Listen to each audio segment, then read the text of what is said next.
phone આવ્યો છે એટલે અમે આવ્યા છીએ ભલે વિડીયો ઉતારો દો અમને જ્યારે ભાઈએ કંટ્રોલ રૂમમાં ફોન કર્યો પાર્કિંગ માંથી ઉપાડવાના રાઈટ તમારી પાસે છે એટલે એમ તમે કહો છો ગમે તે હોય પાર્કિંગમાં કાયદાકીય રીતે તમે ઉપાડી શકો એમ તમે કહો છો ને હજી કહું છું ના એમ જવા દો એટલે તમે માથે ચડાવી દેવાના હા રાખજો રાખજો રેકોર્ડિંગ હજી અમે રજૂઆત કરી હતી તમે ચડાવી દેશો માથે એટલે તમને રજૂઆત કરી છે તમે આવી રીતના માથે ચડાવી દો જો રેકોર્ડિંગ રાખજો આવી રીતના એડવોકેટની ઉપર ચડાવી દે છે હા હું અહીંયા વ્યક્તિગત આવ્યો નથી અમને ફોન બરાબર છે વ્યક્તિગત જોઈ લઈ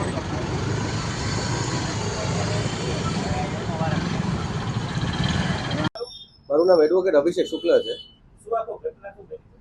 આજે મારી ઓફિસ છે અયોધ્યા ચોક પર 150 ફૂટ રિંગ રોડ ઉપર વિરલ હાઇટ્સ બિલ્ડિંગની પાછળની બાજુનું પાર્કિંગ અમારું જે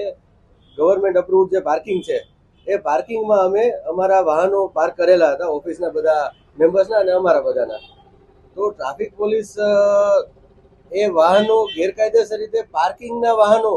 ટોઈંગ કરીને લઈ ગયા અમે ઘણી બધી રજૂઆત કરવા માટેની અને રિક્વેસ્ટ કરવાની પ્રયત્ન કરેલા પણ ટ્રાફિક પોલીસ સાંભળ્યા વગર ગાડી હંકારી મૂકવાની ગણતરી જ કોઈ રજૂઆત એડવોકેટ તરીકે હું એમને રજૂઆત કરું છું હું એમને જણાવું છું કે હું એડવોકેટ છું મારો મેમો લઈને તમે જો મને અત્યારે મૂકી દેતા મારે કોર્ટે જવાનો સમય છે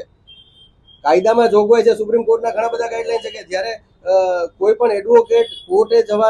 જતા સમયે કોઈને રોકવા નહીં એવી ગાઈડલાઈન ઘણી બધી હોવા છતાંય ક્યારેય પણ એક પણ વસ્તુ સાંભળ્યા વગર ટોઈંગ કરીને લઈ ગયા પાર્કિંગમાં પડેલા વાહનો પાછળની શેરીમાં એવી શું જરૂરિયાત આવી કે આ 5-6 સ્પેસિફિક વાહનો જ ઉપાડીને લઈ જવા એ સિવાય આગળના બિલ્ડિંગમાં એના પછીના બિલ્ડિંગમાં ઘણા બધા એ જ લાઈનમાં વાહનો પડ્યા હતા 4 વાહનોથી ગાડી નથી ભરાઈ ગઈ એનો પણ સીસીટીવી અને બાકીનું બધું રેકોર્ડિંગ છે મારી પાસે એ રજૂઆત કરવા હું સીપી ઓફિસે હાલ જાઉં છું કે પાર્કિંગના પડેલા વાહનોને કેવી રીતના કાયદાકીય રીતે ટોઈંગ કરીને લઈ જઈ શકાય આ જો એડવોકેટને આ પ્રશ્ન થતો હોય તો જાહેર જનતાને કેટલી બધી મુશ્કેલીઓ વેઠવી પડતી હશે વાહનો ગાડીમાં વાહન ઉપર બેઠા હોવા છતાંય ટોઈંગ કરી લેવા આવા ઘણા બધા બનાવો અમારી સામે આવતા હોય છે ઘણા બધા અસીલો કહેતા હોય છે 4-વ્હીલમાં બેઠા હોય એમ છતાંય સીધા લોક મારીને વહી જાય છે કઈ રીતના પાર્કિંગ કેને કહેવાય પાર્ક કરેલું વાહન એ તો કાં ટ્રાફિક પોલીસ પીઆઈ જણાવે અથવા સીપી સાહેબ જણાવે પણ પાર્કિંગમાં પડેલા વાહનો આવી રીતે ન લઈ શકે અત્યારે અમારી ઓફિસના 3 થી 4 વાહનો અત્યારે ટોઈંગ કરીને ક્યાં લઈ ગયા છે એ પણ અમને નથી જણાવ્યું અમને એવું કીધું કે તમે તમારી રીતે રજૂઆત તમારે જે કરવી હોય કરજો જે અમારી પાસે વિડીયો પણ રેકોર્ડિંગ છે ઘણી બધી રજૂઆત કર્યા સિવાય સાંભળ્યા વગર વાહન હંકારી જ મૂક્યું છે અમે ટ્રાફિક પીઆઈ સાહેબને તથા સીપી ઓફિસે હાલ જાય છે રજૂઆત કરવા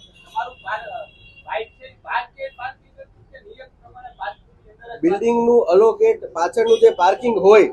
કાયદાકીય રીતે એ પાર્કિંગમાં જ અમારું વાહન હતું કોઈ રોડ ઉપર કોઈને અડચણ પડે એવી કોઈ પણ જગ્યાએ અમારું વાહન હતું જ નહીં એમ છતાંય ખબર નહીં કેવી રીતના અને કોની રજૂઆતથી આવી રીતના પાર્કિંગમાંથી ગાડી લઈ જાય એ પણ અમને જણાવ્યું નથી બસ કોઈનો ફોન આવ્યો અને અમે લઈ જાય છીએ આ કેવી રીતના આજ સામાન્ય જનતાનો પણ પ્રશ્ન છે ને એડવોકેટ તરીકે અમારો આજ સેમ પ્રશ્ન છે